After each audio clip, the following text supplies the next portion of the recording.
Good morning, everyone. This is Nikachu, Merfolk Master. We are here with day 112 of Coffee and MTG, the morning talk show where if you got questions, we got the answers. You got Decklist to get reviewed. We got that. We're gonna have that all covered as well. So you brew up the coffee. I'll brew up the. We both brew up coffee and Magic. What am I talking about? You're not the only one that's gonna brew up coffee. I need my coffee too. That's why I got it over here. And we're going to have a great conversation about Magic the Gathering today, as we do every single day, on every single weekday, I should say. If you want to be part of the action, you got to get up early for Coffee and MTG. Don't forget to find us Monday to Friday, 9 o'clock a.m. Central Standard Time at twitch.tv/NikachuMTG. And yes, we do this in the morning. It is a morning show. What can I say? But if you're on the replay, that's all good. That's all good as well. So wherever you are in this world, you brew up your cup of coffee and let's enjoy a great conversation in this podcast. My Magic Pod. I'm not really a podcaster. Good morning, hot chocolate. Good morning. I don't really have hot chocolate. I don't have hot chocolate in my coffee yet, but I will. I can guarantee you, as it gets colder and colder outside, I then get into the season where I start adding hot chocolate to my coffee to make myself a delicious mocha. And that's the only way I can tolerate the frozen hell that I live in here in Winnipeg, Manitoba, Canada. This place is almost uninhabitable. I don't know how anyone settled and created a society over here. It had only one thing going for it. Winnipeg, Manitoba, Canada is in the middle of Canada, and the only thing it had going for it is that it was in the middle. And I don't know, you had to pay Winnipeg if you wanted to send anything from one side to the other side of Canada. Satamane says mochas are the best. They are the best. Mikey J, good morning. Also in your podcasts. Oh, also you're in podcasts? Talking, this is the podcast, or somehow someone's ripping this and making their own podcast. You know what? That's fine. I don't have the patience to make my own real podcast. Well, in Central Europe, it's 1600. There we go. It's the afternoon show in Europe. It's all that was left. If you want an adult drink, add Irish cream. You know what? For me, this is the morning. I don't exactly want to get intoxicated. I'm not Lionel Hutz, where, like, you know, it's it's the evening somewhere in the world. Mocha Frappuccino is the best. From Starbucks, right? From Starbucks. Drink the coffee black. I drink, well, I'm close to black for the most part. I have just a little bit of milk in my coffee. It's spring season over here. No, you're in podcast. Oh, I'm in podcast. I'm in like the, what's it called? Let's Chat. Yeah, let's get out of the Let's Chat category. So that magic players can find us. Or it's a Let's Talk podcasts. Yeah, we're not there. All right. Thank you very much.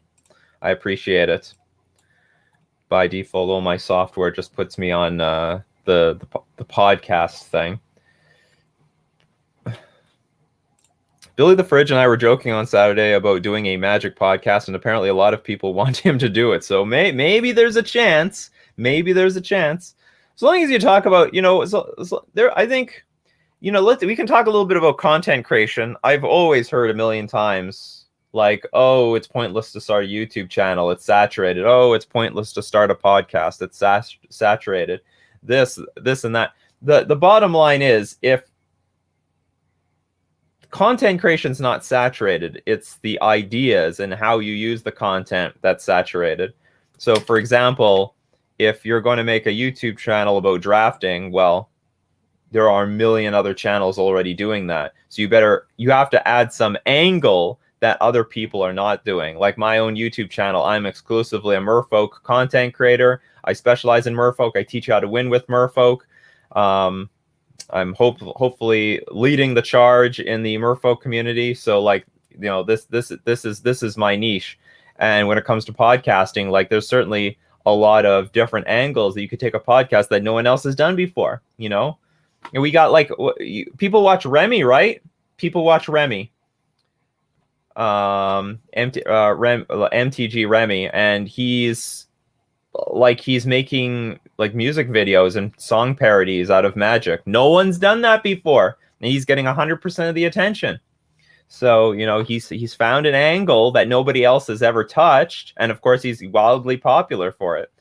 And like this podcast is an interactive morning show with everybody, and I can do this, and I have an audience, and I have people showing up on a regular basis and people watching the replays, because it hits another angle that other people are not doing. How, like, in what other morning or what other podcast show is taking your deck list and giving you feedback directly visually as well, to like fix them and like answer questions? It's so anyway, that's the only reason I'm sort of doing this, is that this is a very unsaturated space, and it's fun anyway.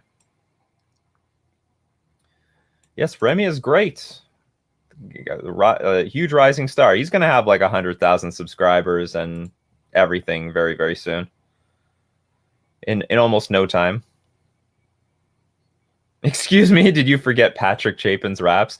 You know what? I can't even tell he was rapping in them. Like I know he's made songs, but then when I hear the song, I don't really hear Patrick Chapin at all. I can't hear him as a music artist.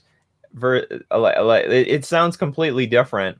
Anyway, well, that has nothing to do with the music, but yeah, he did do that at the time, but I abandoned it. Like, how many raps has he done recently? So if you went back to it, he would do it very well. So anyway, he didn't pursue it any further, and that opened the door. And by the way, I also should say that just because someone has done something does not mean it's saturated already. We could have probably at least 10 more music parody YouTube channels out there easily. All right, you know, Tolarian Community College started his channel by doing product reviews. We easily could have 10 more channels doing product reviews. I don't know how many. Can anyone name 10 more product review channels out there?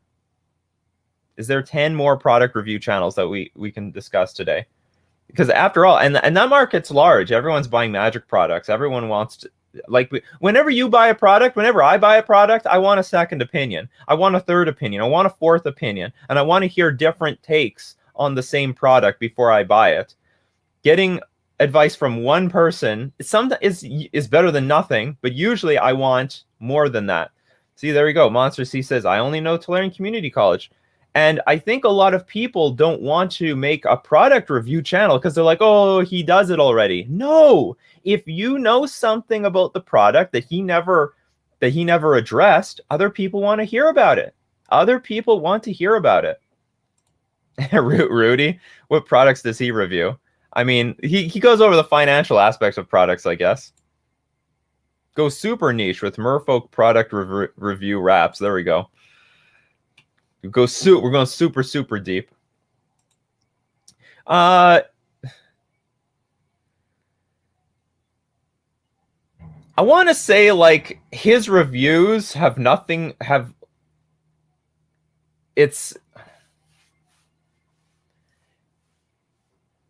like non-practical use reviews. He'll say, well, this product is doing very well, it's going to age well, and it's going to be worth a lot of money. He looks at it more of an investment point of view, not from an actual practical and using the product point of view. But you know what? Like, he could be another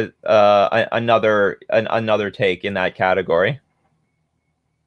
Yeah, exactly. Rudy reviews Wizards of the Coast products from a financial perspective, but he doesn't review third-party accessories. But still, people do also want to know, like, for example, I don't know, like, when Rudy reviews, say, a sealed product, he's not going to say things like, these decks are really balanced and it's a lot of fun and I love the dynamic between the instants and sorceries and the creatures. They have like a lot of synergy. He doesn't talk about that at all.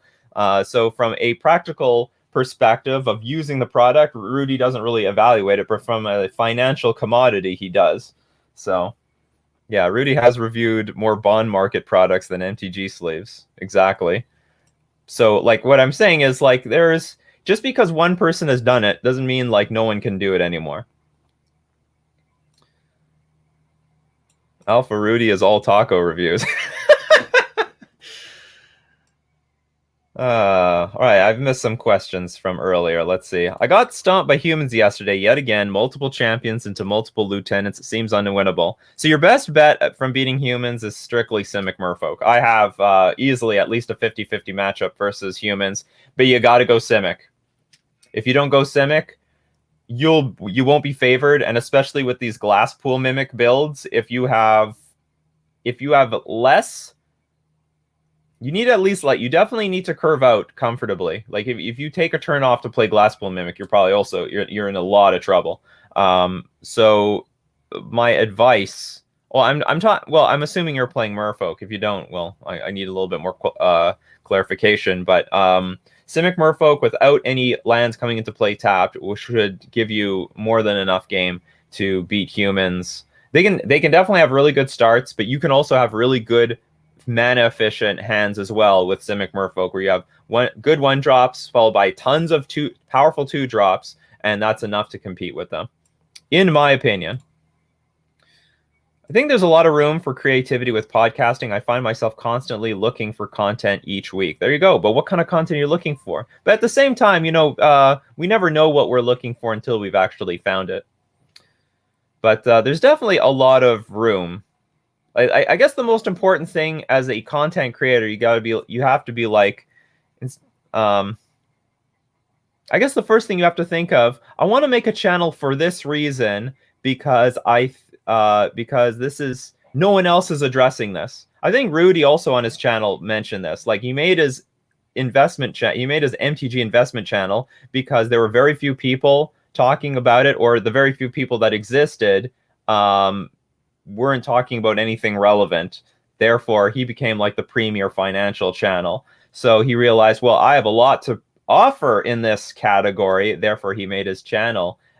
Just like how, Remy said, there's no one making any music videos on Magic. I can take this space. So that's and like, well, I personally started I actually sort of lucked out when I made my channel, because I just made the channel for the sake of making a channel. I just wanted to get in on YouTube. It just so happened that, I've been playing a lot of modern Merfolk, and I do know that, a lot of people were struggling with Merfolk at the time that I made my channel. All right, I'll make a Merfolk channel. So I guess maybe in some way, I didn't really mean to make a Merfolk channel. It just so happened I was playing Merfolk, and I knew that I had a lot of value to offer by making the Merfolk channel. And that's why I ended up becoming popular, because it was a very valuable resource at a time that people were struggling with Merfolk. I want to try out the Lurrus version. I even saw one playing Path to Exile. What were your thoughts on the blue-white list? I think the blue-white list is definitely playable, and there's definitely value into playing Path right now, given the sheer amount of Death Shadow decks, and being able to exile the creature is going to be very valuable. Oh yeah, I remember this. There was a cardboard crack video.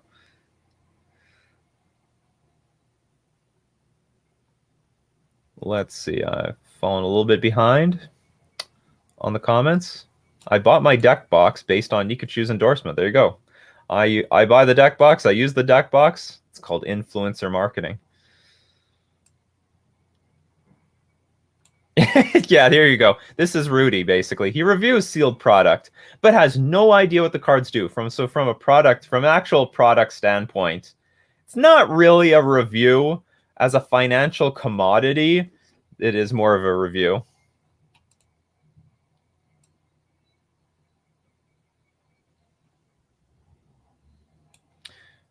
How about Joey Moss from Bad Boy Gaming? I'm familiar with him, but I don't watch his content. I'm not sure exactly what he does. Last I remember, though, he has a big channel, though. Yeah, Mikey J says, "Are you on the reserve list?" No? Okay, get in the reprint machine.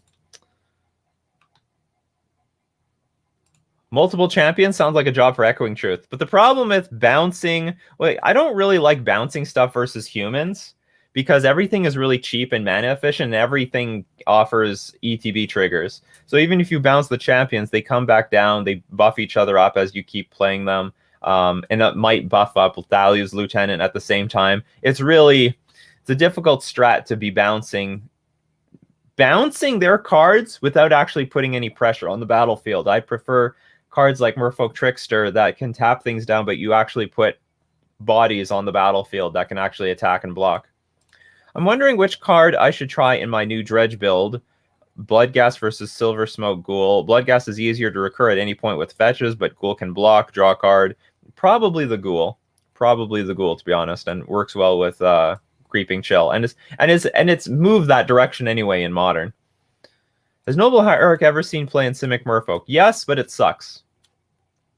I once got a 5-0 with Noble Hierarch, so I tried to explore it further, and I could not replicate the results at all. It was just a bunch of 3-2s and 2-3s. And the bottom line is Noble Hierarch is air too often. It's ramp, but the ramp, like against an attrition-based deck, they just ignore it. They kill off everything else, and then you're just left with less threats than you would like. This is the only show I watch that's not political. Awesome. More modern content would be nice. The Modern Masters cast has reached out to other formats now, so Modern does. It have much content.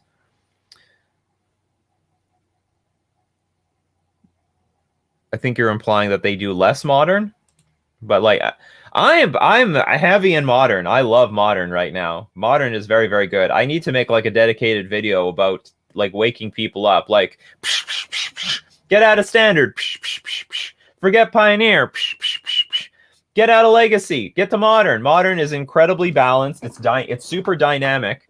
A lot of new deck lists and a lot of variety, very wide range in the metagame.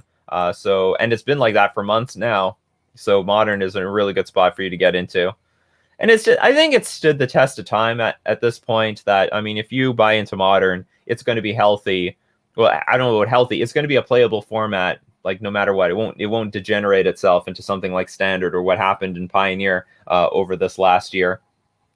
Even when things look bad, you just have, if your deck is not positioned, just buy a second deck that will be in position so that you have like, maybe the real skill, right? The key right now is you need to buy into 2 decks.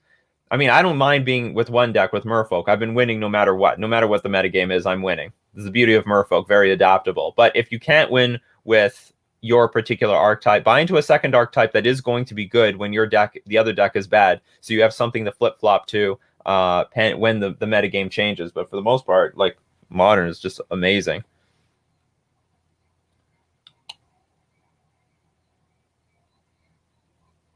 I'm working on a theory that's historically Merfolk tends to thrive when Echoing Truth or similar bounce cards is good in the meta. Am I completely out of line here? Yeah. I mean, Echoing Truth, I think, first off, I have never liked Echoing Truth. I think it is a very clunky, bad card. So here's one problem. Here's one main problem with Echoing Truth. Okay, let me... Maybe I want to go too far. There is something to be said that if a bounce spell is good, then the format's really clunky. And if the format's clunky and slow, Merfolk does thrive there. So there actually might be some truth to what you're saying. The actual card, Echoing Truth, I think is trash. But maybe even like bounce spells is not bad, but even maybe if you could say if Remand was good. If Remand is good, then that's a format Merfolk can really thrive, because that means it's really slow. Because Merfolk is slow. So if the format is like control combo but mid-range and no aggro decks at all to race Merfolk, then that's a good place for Merfolk to be in. And I mean, if we're saying Echoing Truth is good or bounce spells are good, then that means the spells are clunky, because if the format's mana efficient, that's not good. That usually outpaces Merfolk and tempos us out. And bounce spells are not good against like 1 mana cards. Okay, you bounce 1 mana card. You bounce a 1 mana card. They have a bunch of other ones out. They replay it anyway. Obviously not good. So there is something to be said that if bounce spells somehow are well positioned, then Merfolk is also well positioned. Or I would say it would tend to be good. I wouldn't say that Merfolk is best in that metagame, because I think Merfolk can be best in a lot of different scenarios. If there's a lot of blue in the metagame, Merfolk can beat that. If the metagame's really narrow, Merfolk can beat that. So, but I could say that if the metagame's clunky, Merfolk is favored there as well. So the champion of the Lurrus Merfolk build, Lord Magicus, is the one really exploring this one. So it says Path to Exile is pretty good. I might reconsider Forge Tender, as black is a bit more present now. MTG needs a review channel that takes itself completely unseriously. This is a deck box. It holds cards. What more do you want? Buy it if you want, or don't. I don't care.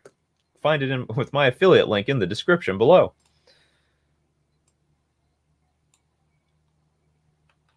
So Bad Boy Gaming cracks packs and plays standard and arena, but he's really funny. All right, so humor.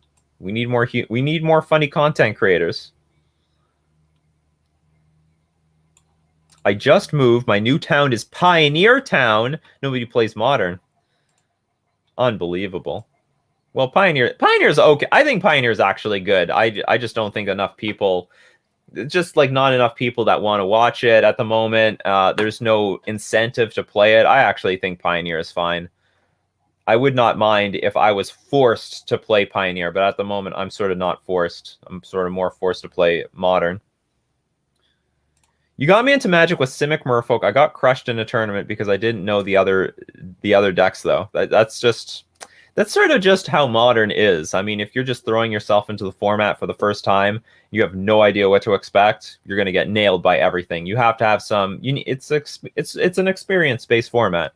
Every pro would just lose on the spot if they have no idea what their opponent's decks do, because they don't know what to play for, they don't know what to play around, they don't know what kind of hands they need to mulligan to against any particular matchup. Everything is a land. Every draw step, every turn is a landmine. All of my friends play Commander. Getting them into other formats is really hard. Fact of the matter is, most ponies are casual players. Just how it is. And if they want to play the casual formats, and then good for them. Good for them.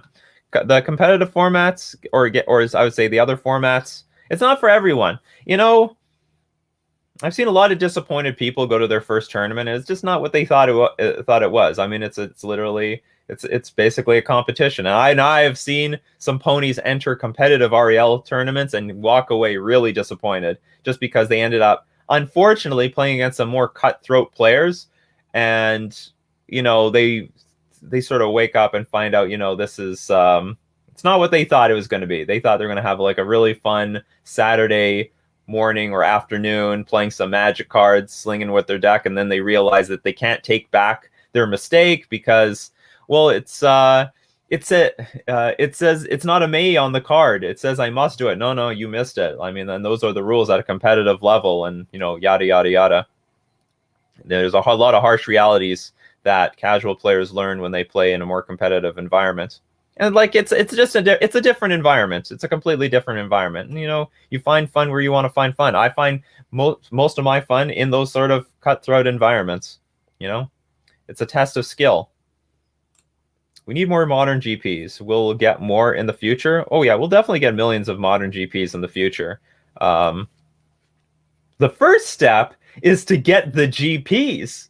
That's step one, and that is. Does anyone know when a vaccine's being made? Anyone got any ideas? What Russia said that they got like a vaccine. Is there any validity to that? Is that working out for them? We're still waiting until Wizards of the Coast messes up again with Modern Horizons 2. I think Modern Horizons 1 had a really shaky start, but I think it turned out okay. I'm satisfied with how it turned out. I feel like General Kudro is bad in humans. I've never played it, but every time it gets played against me, it's just super slow and clunky. Because it might be super slow and clunky versus you, but the fact that they can blow up large creatures like Primeval Titan might be very relevant to the deck. What else can General Kudro? Anyone out there know what are the main things a humans player might want to destroy with General Kudro? Because it's certainly a high cost to sacrifice 2 of your humans. The main thing I can think, Death Shadow. That's a big deal. That's big game. Oh, does General Kudro also exile cards?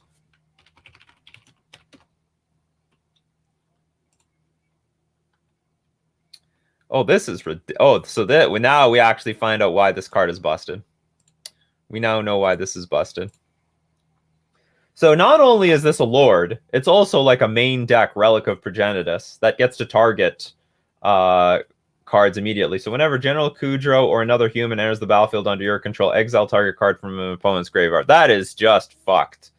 I didn't even realize. You know what? I because that ability is not even relevant against me. I don't even read that part of the card. I just know you can pay 2, sacrifice 2 humans, and destroy like big creatures. This is OP.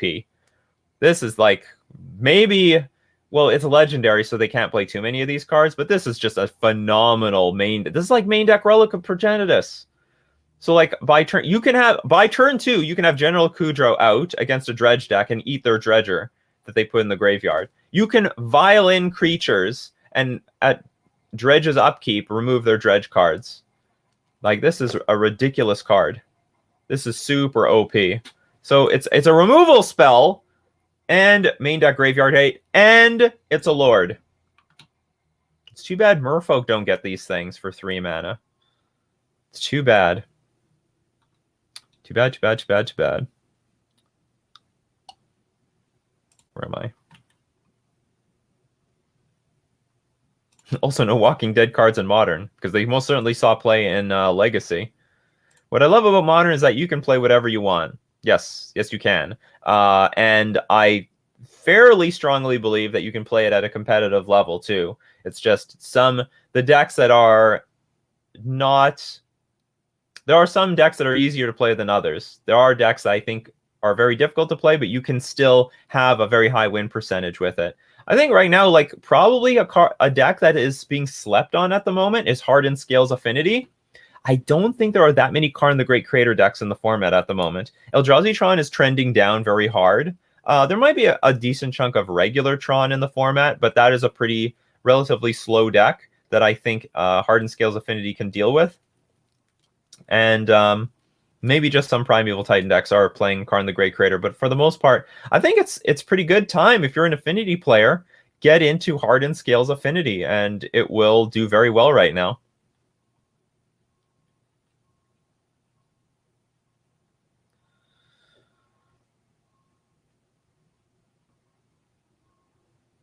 Have you tried putting Uro in your Simic Merfolk deck? No, I have not. I know that Pleasant Kenobi put Uro in a burn deck.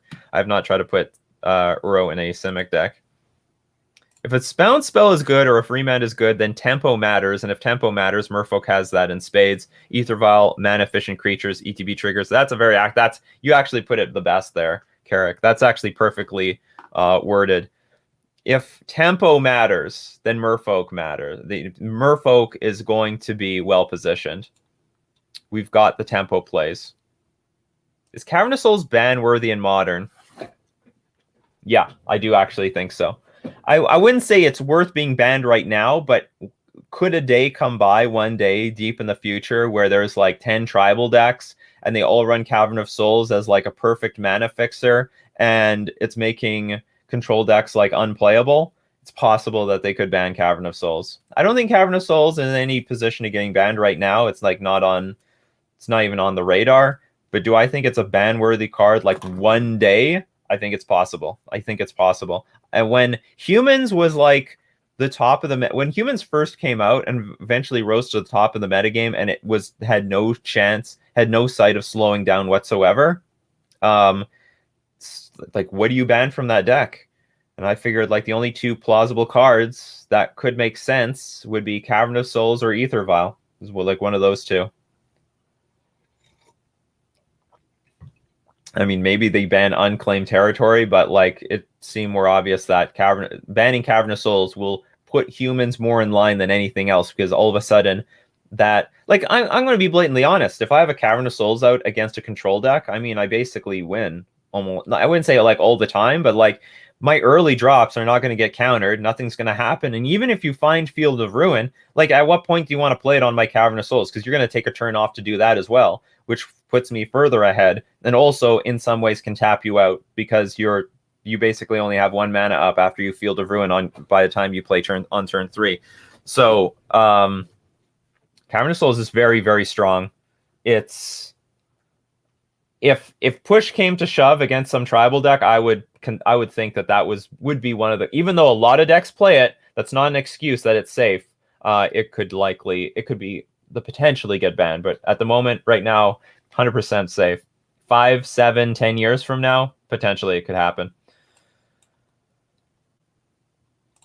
My favorite question, Commander. Does anybody control an island by any chance? Anyone have an island here? So, hey, Billy, do you got an island? Jeff, you got something? Sarah? Where are your islands over there? Skadoosh.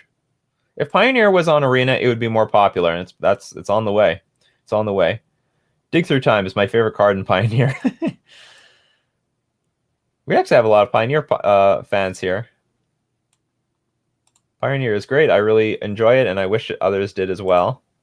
You think Fairies is a viable deck in Modern in a similar way Merfolk is? Yes. I think it's a viable deck, and I don't think anyone wants to... Okay, well, this was a hard yes before Plague Engineer came out. Now Plague Engineer is out, and now it's very difficult to... It's a lot harder for me to endorse Fairies as a deck. It's just harder for me to endorse, but I think Fairies is a deck. But someone needs to grind leagues with it until they make a playable thing that they can present to everybody else. Like, here's the 75, here's the strategy, this is the sideboarding. Because until that happens, and certainly I think I could do it. I had like a little bit of success with a blue-red Kiki Fairies deck, because if you're playing Pestermite anyway, you might as well have like a random 2-card combo in your deck to win. And there's plenty of Fairies that you'd want to copy with Kiki Jiki to get value from. But the point is, I do think Fairies is viable, but like no one wants to put the work in. You know, why struggle and work so hard to make Fairies good when you have humans that clearly is good? My first competitive REL tournament we attended, the judge went over all those differences ahead of time. It was a great way to set expectations, and Miss Mulligan and I had a bunch of fun because of it. She actually top 8'd the PPTQ. Oh, congratulations. That's actually a really good point. I know the judges in my area always asks, is there anyone here who has never played in a competitive REL tournament? And I don't remember what happens. Honestly, I just sort of tune out when these announcements happen because, well, I already know all the rules. I know everything they're about to say.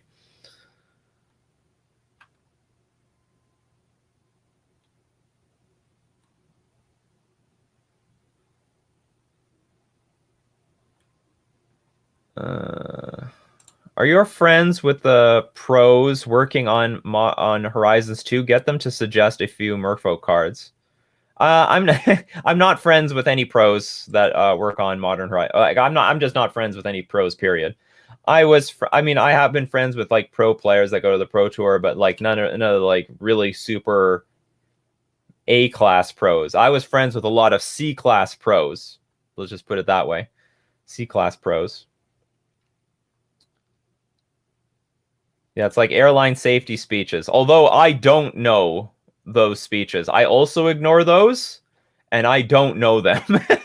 I just honestly, like, if shit goes down, I'm dead. I'm just dead with everybody else. Like, I have sincerely, I know what they're going to talk about. I'll probably be able to put the safety vest on. Outside of that, I don't know what to do. I know there's tubes that I can sort of blow in. I won't know how to open the safety hatch. I was so terrified when I was like seated near the emergency exit because, oh my God, I'm now responsible for opening this door in an emergency. We're all dead. We're all dead. That's all I can say. Morning, Spider Space. Nice to see you here. Congratulations on all your 5-0s. You're doing really well with the Death and Taxes deck. Do you have anything to say about the new what is it? Skyclave Apparition. Where is Skyclave Apparition? Yeah, this is the Death and Taxes master himself. Now winning a lot now that this is a 4 of slotted into the archetype. Also a Twitch streamer, so go follow Spider Space. Hopefully he's still here. They really need to make a historic brawl and get 4-player games on Arena. What would that look like? I mean, I'm sure there's a good way of making a 4-player game look good, but because it looks like a mess on Magic the Gathering Online.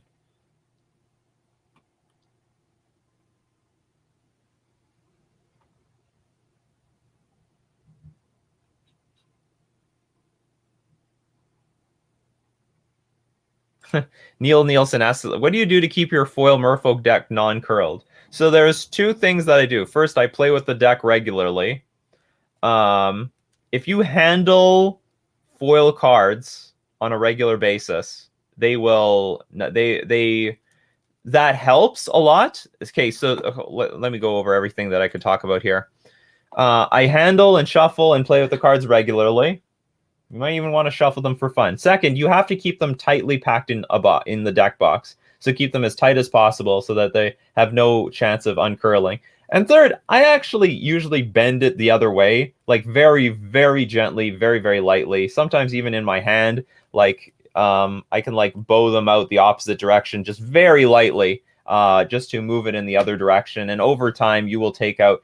You still might have a very gentle curl in it. It won't be perfectly flat, but you can say the same about like this is a super old card, so you might still see like a very gentle warping anyway. But we're talking about the super like Pringles chips curls. You can remove those with regular play and tightly packing it in a box, and then over the course of like months or a year, they will assume the same shape as all the other cards in the deck.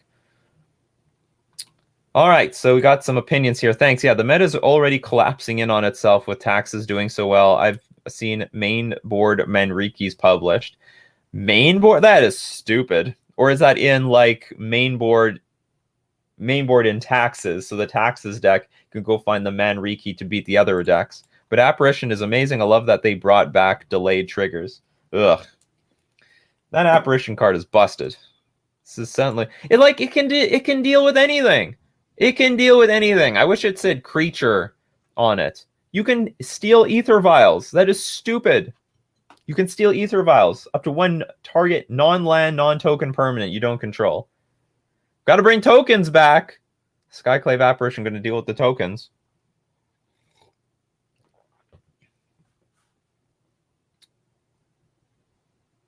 Yeah, it's for the mirror. If you crash into a mountain, just tank an open door or inflated vest won't make any difference. I know, but in the moments where it does make a difference, everyone's life is on the line in an airport. Oh, sorry, in the airplane.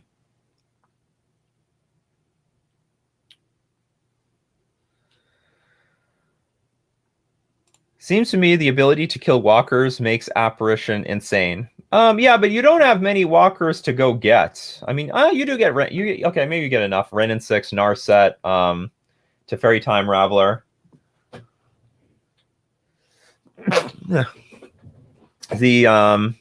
But I just hate that it can hit the tempo cards. You can hit Mana Dorks with this. Any particular big I mean, like everything is cheap, you know? Hit the Death Shadow, hit the Scourge, hit the Tarmogoyf. So that 12/12 Death Shadow is now just a 1/1. Oh, and you're at 1 life and you're dead, basically. You get bonus points by going Skyclave, trigger on the stack, Violin the Wisp in response, and they don't get the token. Unbelievable. So gross. Yeah, because there will never be a leave the battlefield trigger. So you ETB, Skyclave enters the battlefield to exile something but with that trigger on the stack, with the exile trigger on the stack, you Flicker Wisp, you Violin Flicker Wisp, steal your Skyclave Apparition. It'll leave the battlefield, but so there will be a leave the battlefield trigger, but there's nothing to give back the opponent because nothing was exiled yet. So that resolves from the Flicker Wisp. Skyclave is gone. Then Skyclave's when an ETB exile 1 target permanent you don't control resolves. You just basically exiled something for nothing, and they don't get anything. And the Flicker Wisp will still come back and steal something. Like the Flicker Wisp trigger will still resolve at end of turn. Skyclave comes back and steals another thing. I just don't like that it turns the things into shit. You know, it turns things into shit, really. You could have some really good card on the other side of the battlefield. Now it's a bunch of garbage. Good 1-mana creatures turn into 1/1 garbage illusions. Good 2 drops turn into grizzly bears. It's just all, it turns everything into crap. Unbelievable crap. What do you think of Feed the Swarm in 8 Shadow? Can't remember what this card does. Oh yeah, this is a good card. This is a good card. I don't know what enchantments they need to beat, but like for the most part, it's a very good card. I have no complaints about this card. I thought it was OP when I saw it, frankly. I mean, you can destroy enchantments and creatures at the same time. I think it's just fair to say that it's only for enchantments. Why should you be able to hit 2 cards at once? Black's not supposed to hit enchantments, period.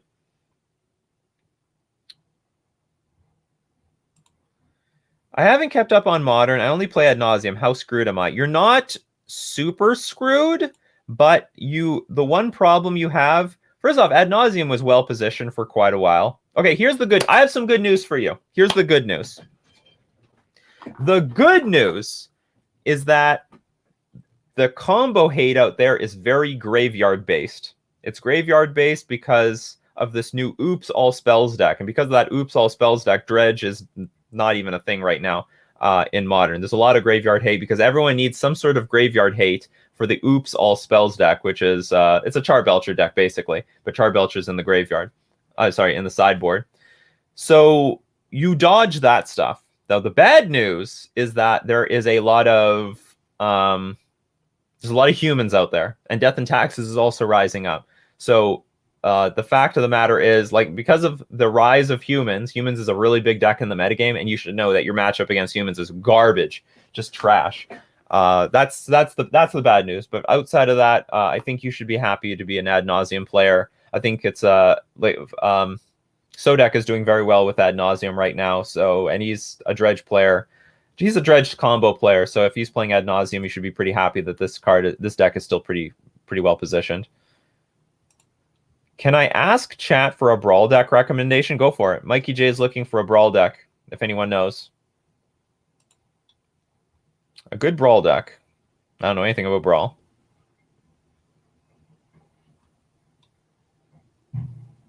I had to Skyclave Apparition, finally a decent answer to Uro.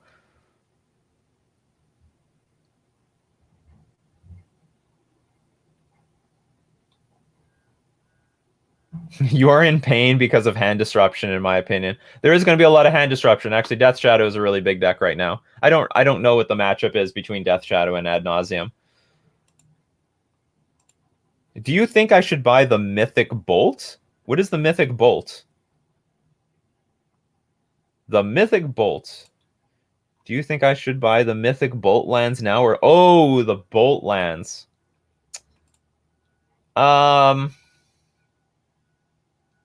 You mean online or paper? I hate giving financial advice, so I'm just going to give you like my opinion. When a new set is out, the supply is very low and demand is very high. So that's what makes them very expensive at first, but usually the price goes down over time. You're looking for paper? Usually the price goes down over time as more of the set is open, packs are cracked and open, and people want to sell into, like, because people want to sell the cards because, hey, it's $10 right now, I want to sell this thing, and the price eventually trends downward. I also think that the this would be counteracted if the Oops All Spells deck ends up being a really strong contender in Modern somewhere in the close future and beyond. I don't think that's going to be the case. I think it's going to be a deck. What is one of these Bolt lands cost? They're very expensive. This price might not be accurate, but it says $14 for the Zendikar Rising one. This Agadim's Awakening. This one might be a little bit more expensive because this is seeing play in Death Shadow.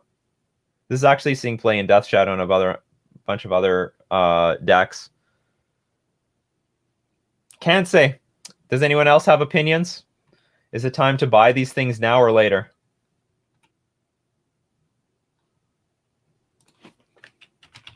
like Glasspool Mimic. Look, it's already like losing value. Like a few days ago, it was like $3. So on Glasspool Mimic, I'm like, this is only a rare. It's gonna see play in very few decks. I'm just not gonna buy it. Like I don't own paper Glasspool Mimics yet. It was like $5 Canadian. And well, with that, let's go. We can thank our sponsors right now, starting with themanabase.com, your home base for everything Magic the Gathering. But the Manabase is also sponsored by Fusion Gaming Online. And Fusion Gaming Online is my favorite local game store. Canadian local game store also has their deal of the week is 15% off all double Masters singles. You can find them at Fusion Gaming Online. You need Force of Will, you need Jace the Mind Sculptor, you need Mana Crypt. Hey, Commander, what's your Commander deck without a Mana Crypt? 15% off is a big deal. And just remember, Canadian prices, and I want to get to that. So let's look up Glasspool Mimic. It was like $5 Canadian. Look, it's already going down. It's out of stock, though, which is a bit concerning. So just like a few days ago, like a regular one was $5 Canadian. Now it's $3. So, or was it $5 Canadian? Like it's pretty cheap, but I actually think it can even go down even more. But I'm not entirely certain. It just saw play in Spirits, so I might want to start getting. Maybe I want to get on that wait list. Let's get on that wait list. Let's wait list that thing. Error: you must be logged in to use this feature. I'll log in some other time. But the point is, yeah, generally cards will go down, but like these are pretty popular. So they might still maintain their value, and I can't determine if they're going to go up. And they're also like really weird cards. Like they look very, how do I put it? Could we see these in core sets in the future? Like where do they reprint them? That's just something to consider when it comes to getting in on cards. And also, like to thank our sponsor, Mana Traders. Mana Traders is the premier place for you to rent Magic cards online, and you can support the channel by using my Mana Traders link in the description below. And you can also save yourself 15% for the first 3 months by using my coupon code Nikachu. I'm going to thank Mana Traders for being a sponsor. Mana Crypt, that's a limited print book-only card, black bordered card with unique mechanics. You would think that would be the case. It's going to be a good tier 2, I think, when the hype goes down a bit. The deck will definitely be around, but I think the deck will be around in the same capacity that, like, what's it called? The same capacity that Neoform is around.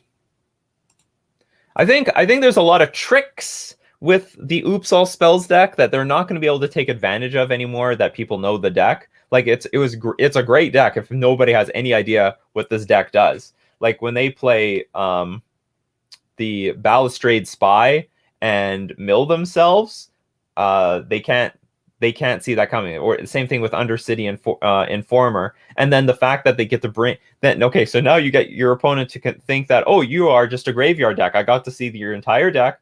No Charbelchers there, just entirely graveyard. Okay, I bring in all my graveyard hate, no artifact hate. Oh, you Charbelcher me, I'm dead again. But when they know the plan, that deck is not nearly as powerful. So when people have their mana up to, like I saw Chief go up against the Titan Vial deck with the Elvish Reclaimer.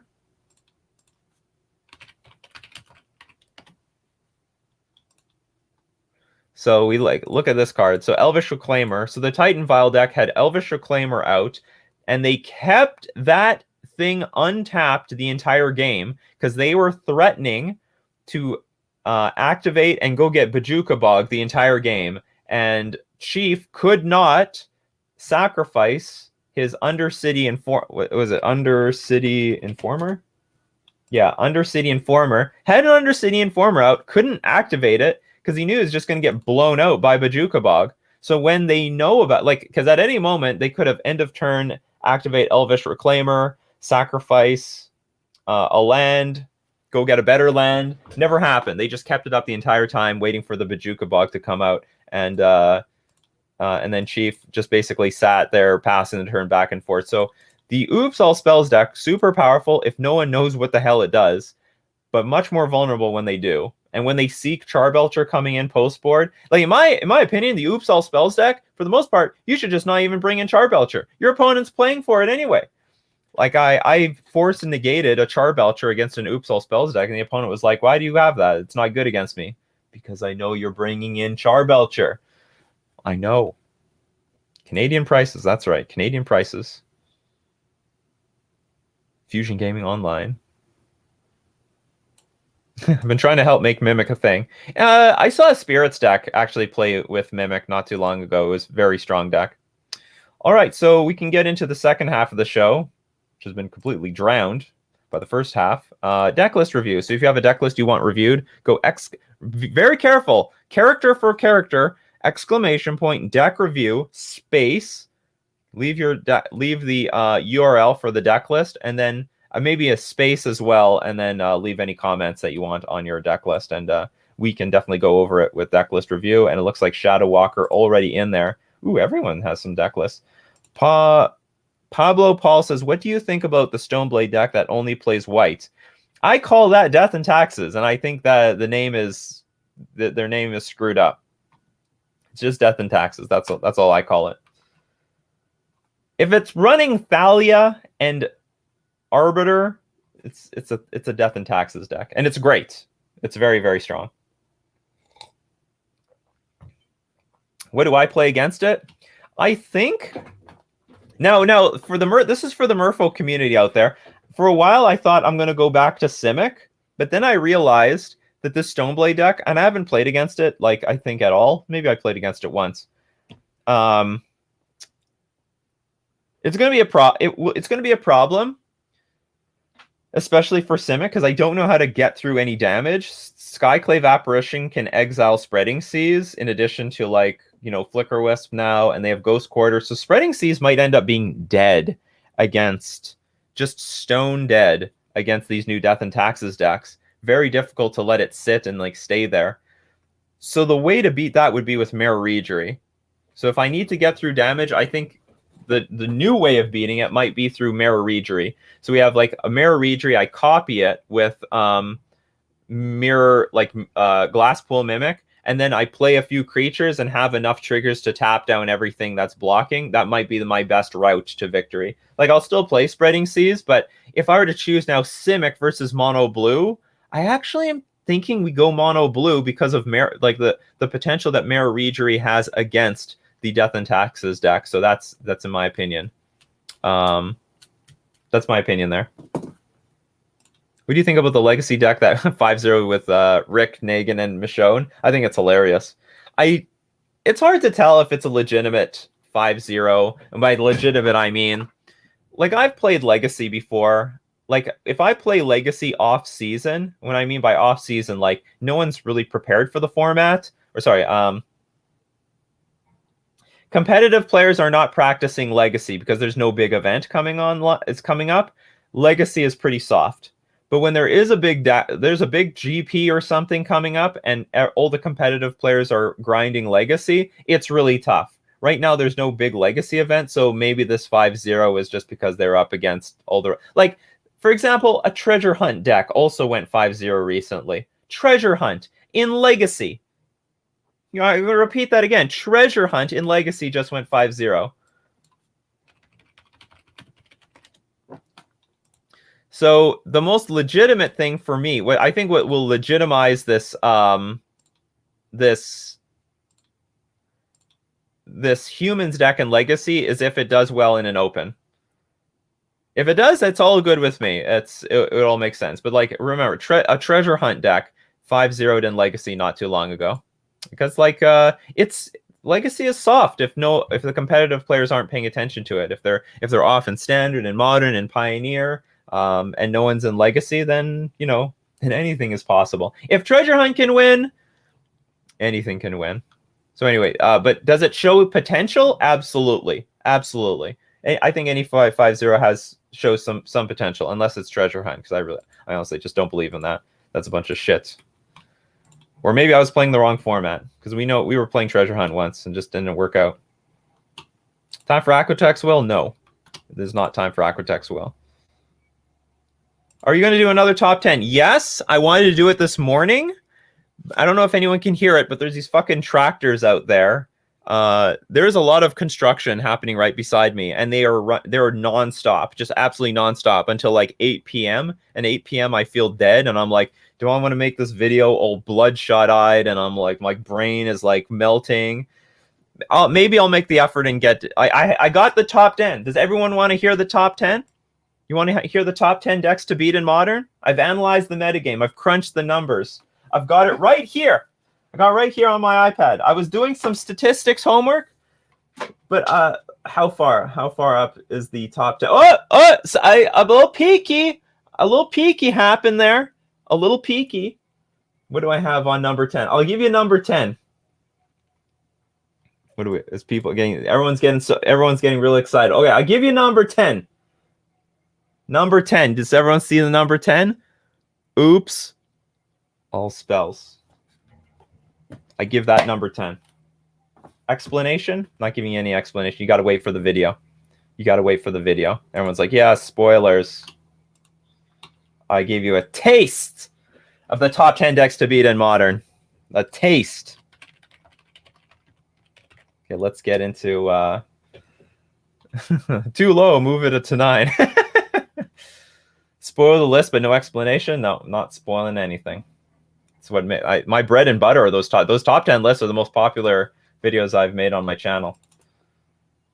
So, okay, I have a lot of things to do, but I will try to get it. Like, I don't want to make the video with because sometimes they're really noisy. They're in there with the jackhammers. They got bulldozers and all sorts of other crap out there. So that if anyone watches my main channel, there hasn't been as much content there because the fucking construction people are working nonstop beside me. Those videos are how I found you. Excellent. Got to make more. Should I do it? You know what? The metagame changes so fast sometimes. I feel like I got to make 2 of them a week, or like I have to make 1 per week or once every 2 weeks.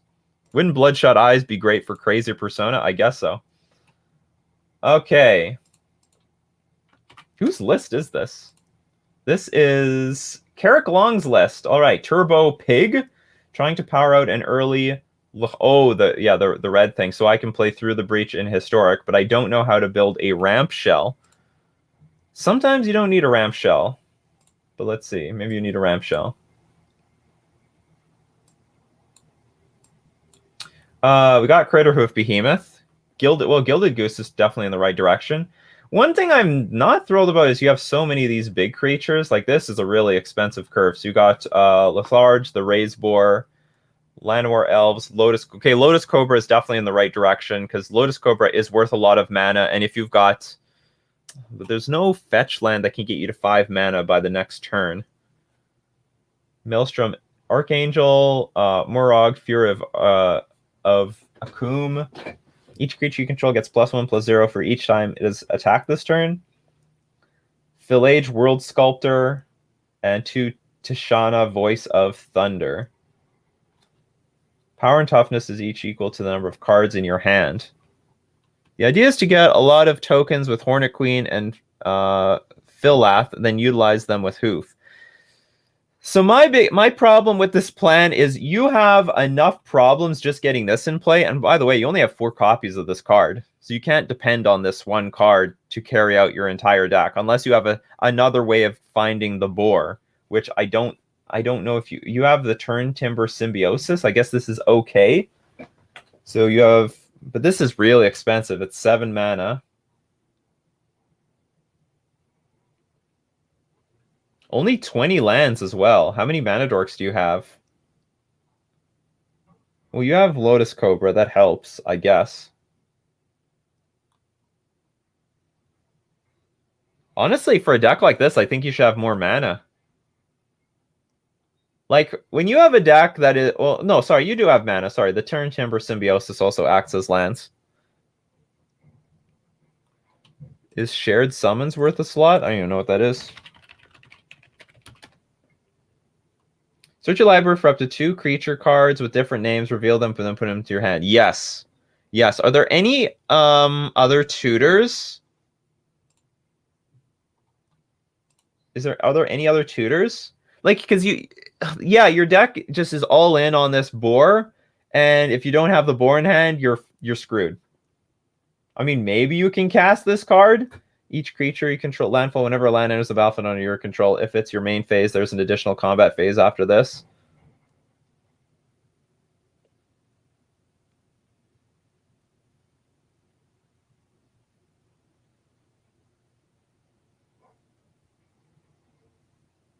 Is Latimer's? I don't think that's... this is historic. So this is a historic deck.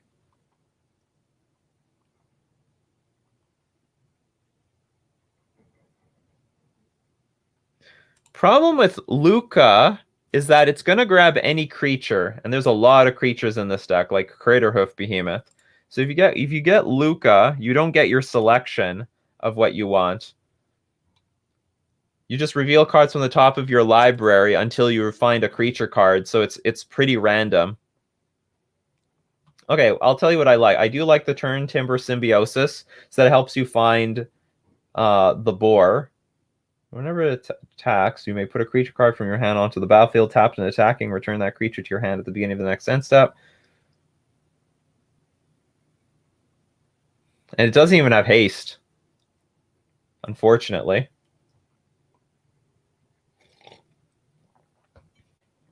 Yeah, Luca into Gilded Goose would be bad. Are there any other mana ramp spells in Historic outside of, like, creatures?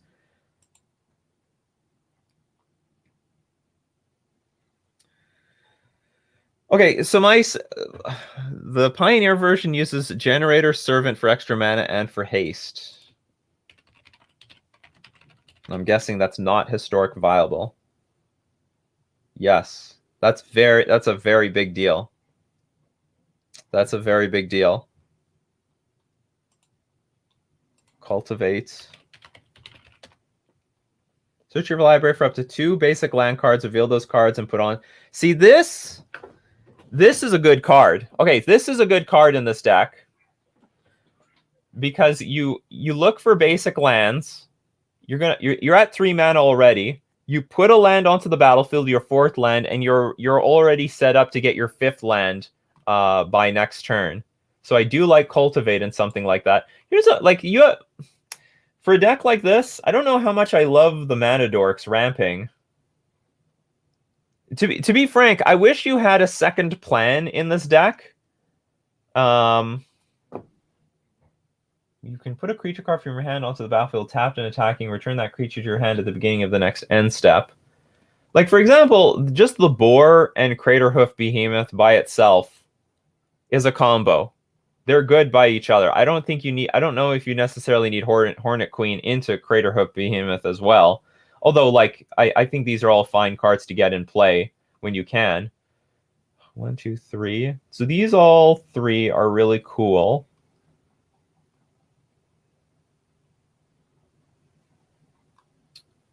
So between the Boar, Turn Timber Symbiosis... Although I sort of see why you might want Gilded Goose, because then this thing can attack. What the hell's with this goose? This is some sort of promo I've never seen before. Is this a secret lair?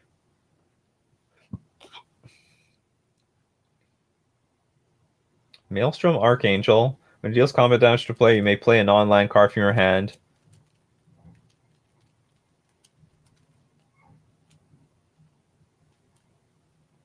You see, I like this card. This is basically another Boar, right? For the most part. Whenever Maelstrom Archangel deals combat damage to a player, you may play a non-land card from your hand without paying its mana cost. Play more of... honestly, I don't think this is a fun one-of. I think this is just makes your deck more consistent. So, and it's not legendary or anything. Make it easier. Make it really hard to cast. Make it easier. Because this card sets up the theme of your deck. It does the same thing as the Boar for the most part. And I think if you go turn 5 this thing, into turn 6 something else, like I want to make your deck more consistent because it's just all in on this damn Boar. You do have Gilded Goose. You do have Lotus Cobra. Like you're at least 2 colors. With put Cultivate in the deck. Replace one of these things with Cultivate. And Cultivate would make it more consistent. So we have Cultivate. Search your library for up to 2 basic land cards, reveal those cards, and put one on the battlefield tapped and the other one into your hand. That one will make it this might make it more consistent. It has to mulligan to Oblivion every game during gold fishing. Because you need to be able to keep more hands, and you need to ramp better. Yes, so yes, I guess we're gonna have to keep some of these mana dorks. Hold on, what do I want to do? Turbo Pig. Filage.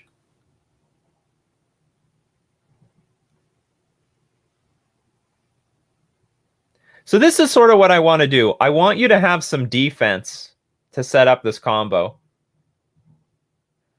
I want you to ramp, and I want you to kill things and stick to the ground, because you're way too top heavy here. I'll tell you what I'm thinking. I'm thinking gut the Llanowar Elves for some sort of removal like Stomp, and gut the rest of this stuff for more Maelstrom Archangels and more removal. And then lean hard on your Boar, your Maelstrom Archangel, and your Turn Timber Symbiosis as you're ramping. Perfrost Bronze Blooded.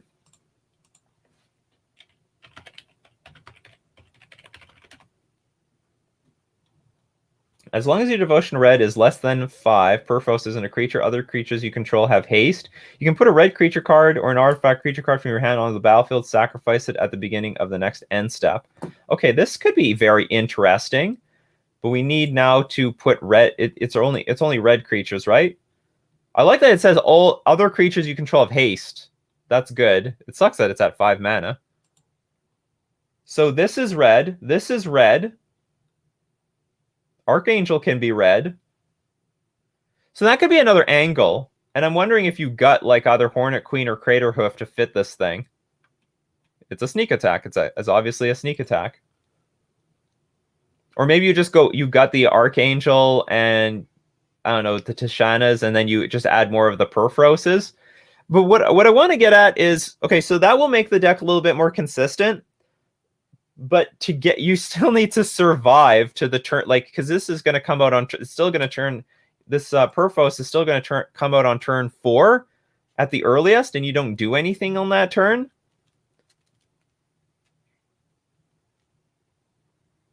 Well, it might be best of 2.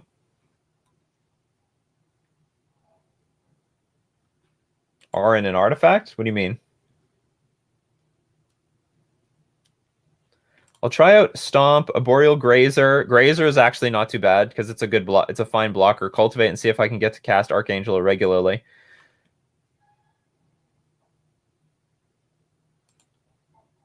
If they survive, they need to survive to get this thing out on turn 3. I mean, it's possible. It's possible. Try it out. When combo gimmick is up, what are you going to sideboard? The deck is all in combo. Well, you can shave some cards for removal, and you can shave some of the top end. But like the first thing I was looking at is you have to make your deck more consistent. Like because the combo is just not. It was just all in on this one pig, and the rest of it is just really hard to get in play, and it's more expensive. So anyway, I hope some of that feedback was useful. Things to think about. And good luck with it, Carrick. John Decide. Good morning, Fish. Good morning, John Decide. Deck review pick. All right. We got the Bradley's deck list has been chosen. Trying to make this deck competitive, getting wins versus mono blue fairies and similar tier 2, tier 3 decks, but I get beat by tier 1. I have a control version that operates better, but I want to make Vile work with Phantasm.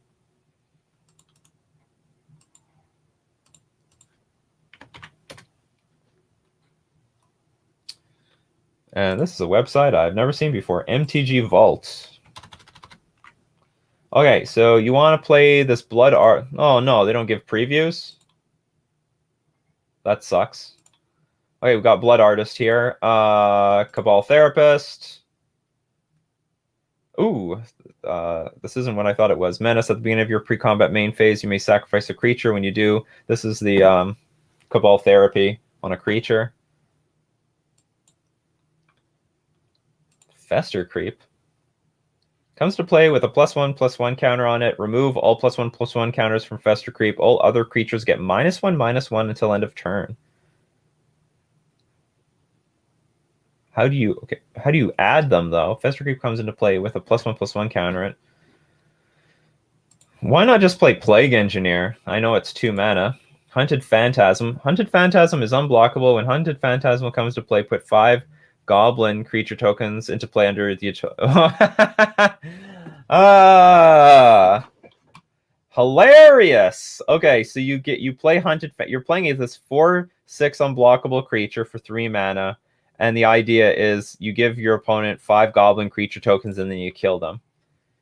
Okay, so first things first, play Plague Engineer in the main deck, and I don't even think it's going to be that stupid of a card. I don't think it is going to be that stupid of a card. Instead of Fester Creep. This is only a 1/of. You can play like several Plague Engineers and that might be okay. It's gonna have some bad matchups, but Plague Engineer in a lot of matchups is either gonna hose the opponent. Like if you have the main deck against, say, humans, they're gonna hate it. And on top of that, Plague Engineer will let's get Plague Engineer. So, I mean, you can name goblins, or you can just name any particular creature on the opponent's side of the board. I mean, you can name, like, if you're up against, say, Death and Taxes, and they have, like, Flicker Wisp out. Plague Engineer is just an easy removal spell for all the 1 toughness creatures. So if you're up against Death and Taxes, just name Elemental, and boom, all the Flicker Wisps die on the spot.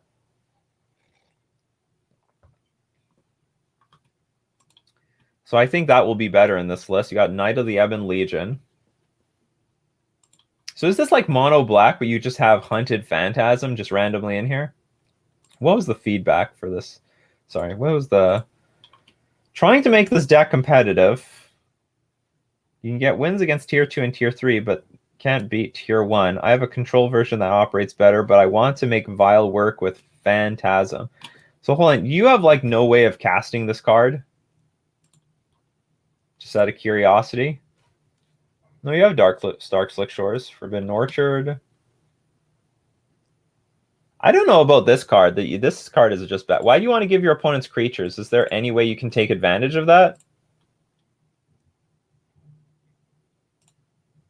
Mausoleum Secret. Search your library for a black card with converted mana cost less than or equal to the number of creature cards in your graveyard. Reveal it and put it into your hand. Then shuffle your library. Shh, we're a bad deck. You don't need to respect. Oh, you have no idea how high I put you up on that top 10 list.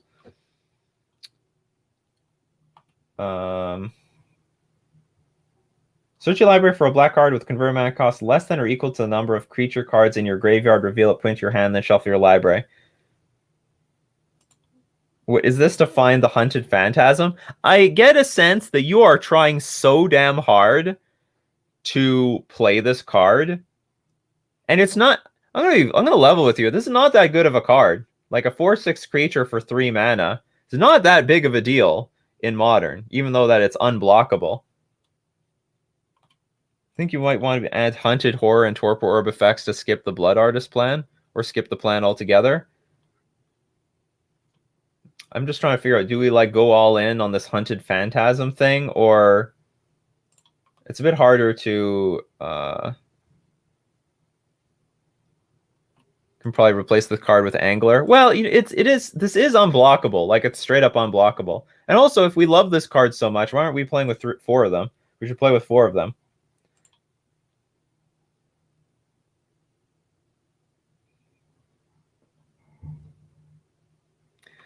My main problem is this is just a bunch of random cards in here. Like, at first I thought that there was going to be some sort of plan, but this is just like a bunch of random black cards. So I can see the synergy between this and this. So how about this? Let's start here. If you really want to make this card work, and it seems like it's the focal point of the deck, Hunted Horror is 7/7. Let's see what the communities help. Trample. When Hunted Horror comes into play, put 2 green, 2 3/3 green centaur creature tokens with protection from black into play under target opponent's control. Okay, so this could be in the start of this direction.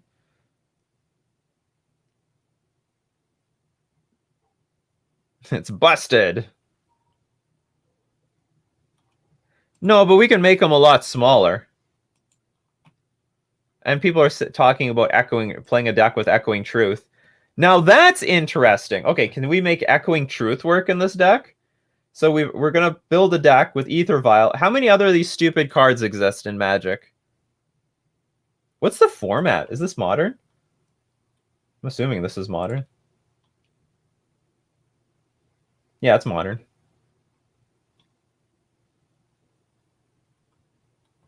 We can build the deck with Echoing Truth. Eater of Days is one, so we have another one. Eater of Days. Flying Trample. When Eater of Days comes into play, you skip your next 2 turns. Well, that's a bad one. That's not... It's not... I'm talking about like big creatures, ETB, but then the opponent gets creatures as to compensate. Giving your opponent 2 turns is a bit much. That's too big of an advantage, in my opinion. Clack Bridge Troll.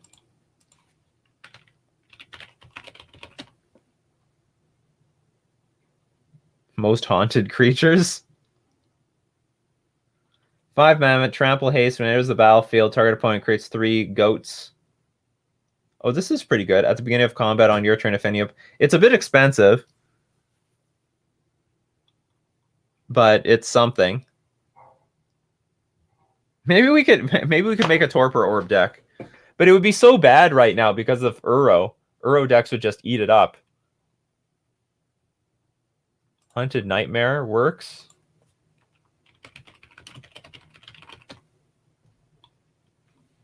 Three mana, ETB, target opponent puts a Death Touch counter on a creature they control. This is okay. Hunted Dragon. I hope you're writing all this stuff down. The Bradley. So we have Hunted Dragon, a 5 mana 6/6. But these are getting expensive. Like we can play like maybe one of these, but that's about it. When Hunted Dragon comes into play, put 3 2/2 white knight creature tokens with first strike into play under target opponent's control. And also this is red. We're sort of in the blue. We're in blue and black. Oh, I get it. So the theme of Hunted is it's running away from whatever it like put into play.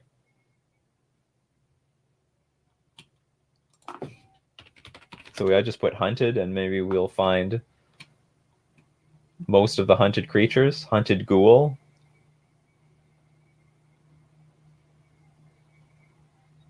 Not many hunteds. No, there's not too many hunted cards. Hunted Wumpus! ETB. Each other player may put a creature card from their hand onto the battlefield. Jeez! That's a bit... That's too much. Okay, so I don't mind the Hunted Nightmare, because that's on color, and that's a new card from Ikoria. Okay, so how do we... I guess instead of...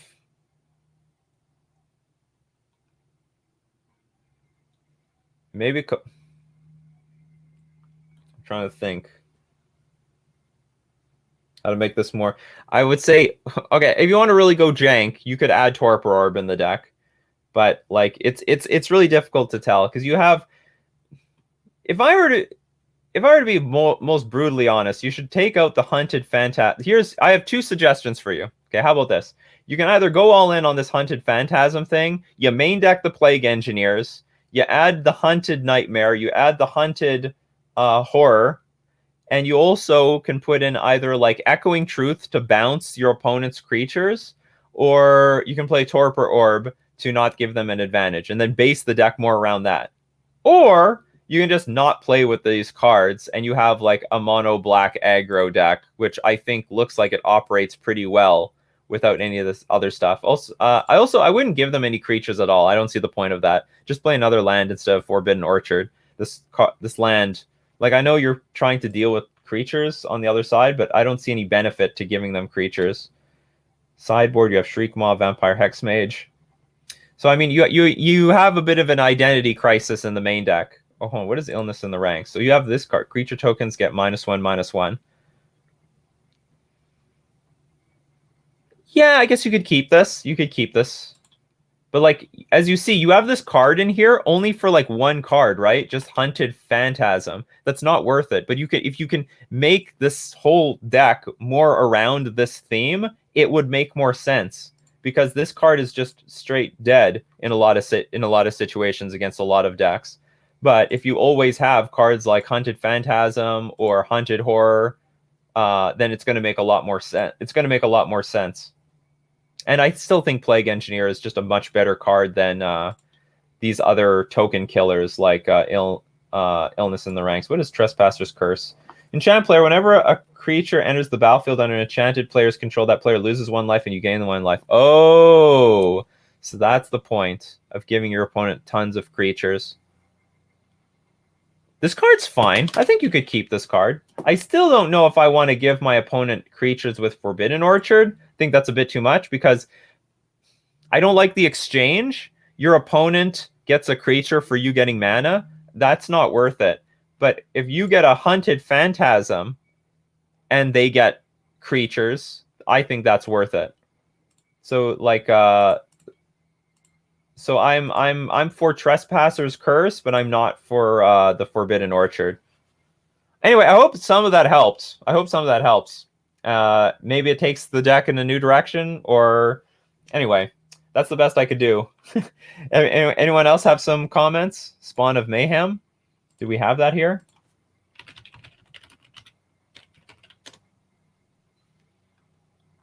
Oh, this is a good one. 4 mana. At the beginning of your upkeep, Spawn of Mayhem deals 1 damage to each player. Then if you have 10 or less life, put a +1/+1 counter on it.